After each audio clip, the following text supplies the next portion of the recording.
She stood on stage, tears streaming down her face. My daughter, she tried to end everything. That line shattered the silence because what happened wasn't just a scandal, it was a masterpiece of destruction. And it all revolved around one name, Lauren Sanchez.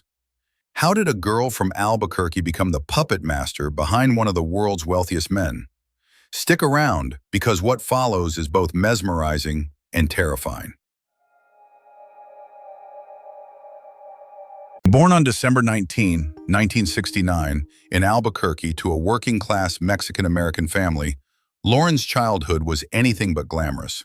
Her father labored in construction. Her mother cleaned wealthy homes just to keep the lights on. There were more mouths than paychecks, and electricity got cut every month.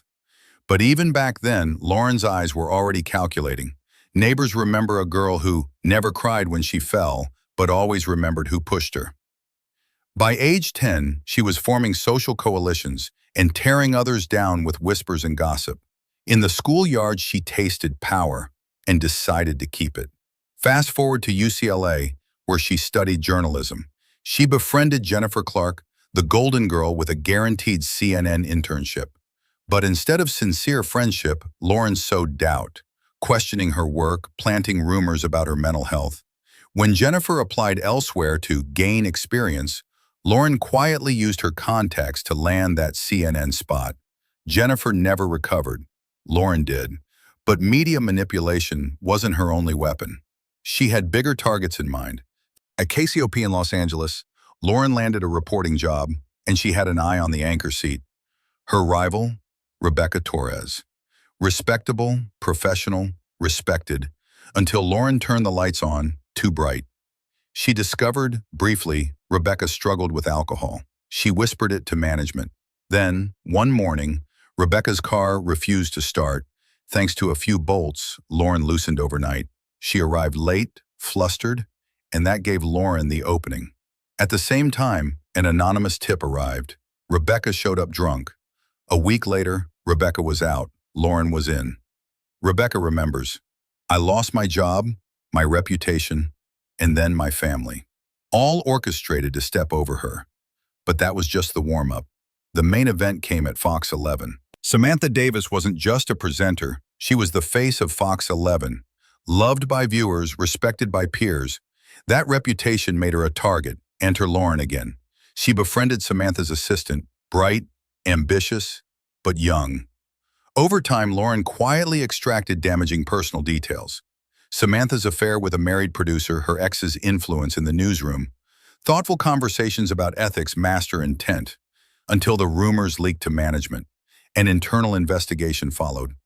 Samantha's career crashed overnight, but the real blow hit when her daughter, Emily, then 16 and battling drug addiction, had her privacy exposed to the tabloids. Headlines screamed, paparazzi swarmed, online trolls attacked.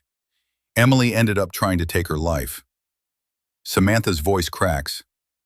Lauren destroyed not just me, but my child. An anchor's career wrecked. A mother's heart shattered. All for one person to stand over the rubble. Just when you thought she hit her limit, she shifted gears from media to romance. Lauren didn't just battle rivals at work. She weaponized love. Her marriage to NFL star Tony Gonzalez looked romantic, but internally it was strategy. Friends say she took notes on Tony's friends, their income and connections.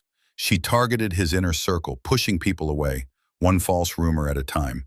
When friend Carmen Rodriguez voiced objection, Lauren framed her as a financial burden. He stopped talking to me because of Lauren, Carmen shared.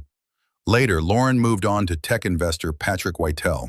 She befriended his ex, Lindsay, under the guise of journalistic interest, only to distort Patrick's words, portraying Lindsay as paranoid. When Lindsay confronted Patrick, Lauren swooped in as a supportive friend. Result? Patrick fell under her influence, leaving Lindsay isolated. Lindsay. Lauren systematically destroyed my relationship. With love, career, and image as her tools, Lauren's next battlefield was her most ambitious yet. From hearts to helicopters, the game changed, but the method stayed the same. After media came business. Alongside Whittle, Lauren launched Black Ops Aviation, a private air service empire. But she didn't just grow it, she crushed potential rivals. Michael Stone ran Sky High Productions. 15 years of aviation success. Lauren dug for financial trouble, tipped the IRS anonymously, froze his accounts. While Stone fought to save his company, Lauren undercut him, poaching clients with dirt-cheap offers. Sky High collapsed. Michael lost everything: business, home, family. Janice Wilson faced a similar fate. As one of the few female aviation leaders, she was a threat. Lauren conspired with FAA inspectors to plant safety violations. Janice's license stayed intact, but her reputation was destroyed. Clients left, her studio shuttered, and the industry turned its back. Janice's, "They didn't take my license, they took my trust." Black Ops Aviation thrived on the ruins of others. Domination built on destruction. But the biggest prize was still ahead. If media, romance, and aviation were her training ground, her move into Jeff Bezos' orbit was career-defining. She systematically targeted tech journalists, Melissa Chen, scientists, Dr. Robert Kimball, and even Bezos himself. She framed Melissa for accepting bribes, tarnished Kimball's reputation with plagiarism rumors. She studied Bezos' habits, took flight lessons, joined space tech conferences. She became a familiar face in his world. As Bezos' marriage dissolved, Lauren orchestrated leaks about his infidelity, creating cracks between him and Mackenzie. She offered proximity as a solution.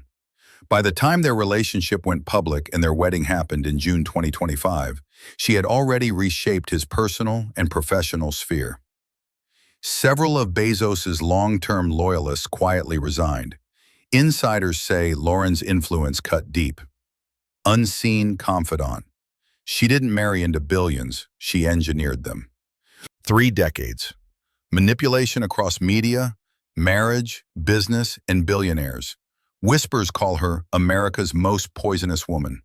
But the real question isn't what she'd break next.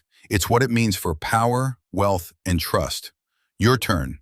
Is this ambition or cruelty? Did she earn her place or destroy it for it? Drop your thoughts below, smash that like button if this story shocked you, and hit subscribe, because this isn't the end. It's just one chapter in a saga still unfolding.